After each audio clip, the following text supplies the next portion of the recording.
Some of you have heard this story before, so I apologise. I'd lit a candle, I had the window open, I had the curtains drawn, I was trying to get that really spiritual feeling.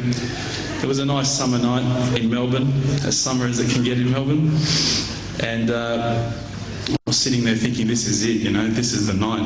I'd been, investigating all the spiritual proofs, all the scientific proofs about the fact that the mountains are the pegs, about, how the embryo develops inside, the woman, all these amazing proofs, but I still needed that little push.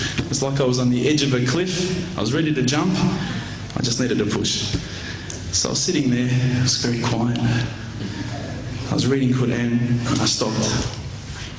I said, Allah, this is my moment. This is the time I'm about to jump into Islam.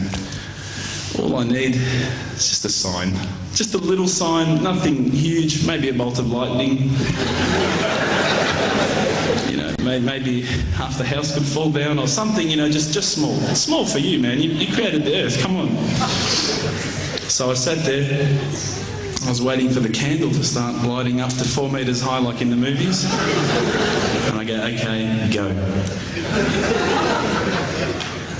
And subhanAllah, nothing. Absolutely nothing happened.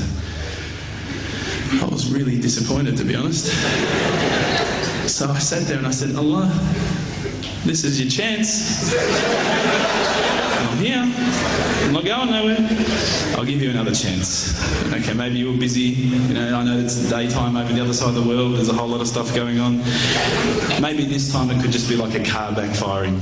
Something small. All right, half the house, the candle. Let's forget that. A bird could fart outside. I don't care. Just anything.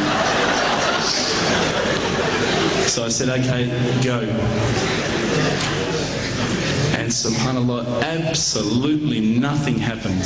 And I mean, I couldn't have even said, oh, that was it. That creep just then in the wall, that was it. Absolutely nothing happened. I was really disappointed. I was gutted. I was sitting there thinking, this is it, this was my last chance, Islam, and I haven't found it. I pulled back the Quran, I turned back to where I was reading. SubhanAllah, the very next verse on the next page, for those of you who ask for signs, have we not shown you enough already? Look around you, look at the stars, look at the sun, look at water. These are the signs for the people of knowledge. SubhanAllah.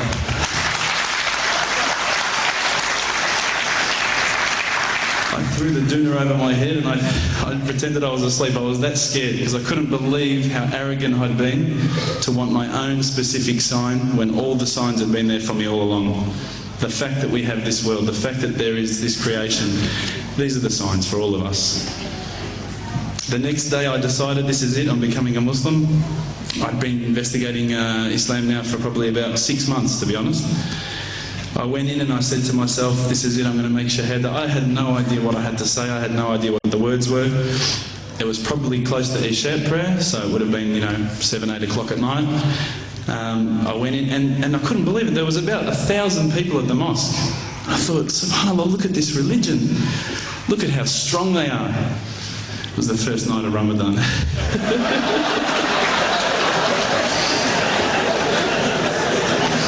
Ramadan Muslims. So I sat there and I was very nervous, I must admit. I got up and this person's going to me, you got to say these words, bro, Ashhadu. I'm going, what? Ash what?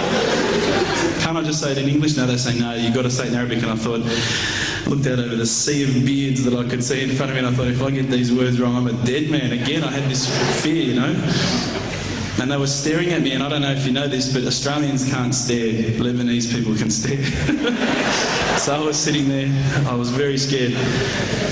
I got up, and subhanAllah, as soon as I started to say the words, all fear went out of my mind. It felt as though a shower was inside my head and someone had just turned on the cold tap. It felt like I'd been flushed clean.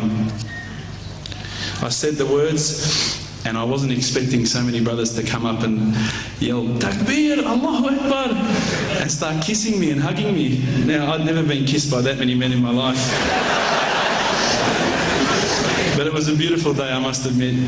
And that day was the day that I had more brothers than I could ever imagine, more sisters as well. But I guess since that day I've never looked back. My family, I think, initially were very worried that I was going to be, I guess, a little bit weird towards them. They thought that I was going to break out the AK-47s and the grenades. But they realised, I think, soon that this religion was actually making me a better person. Prior to Islam, you're not going to believe it, I had a mohawk. I did. I had, I'm not going to show you any photos.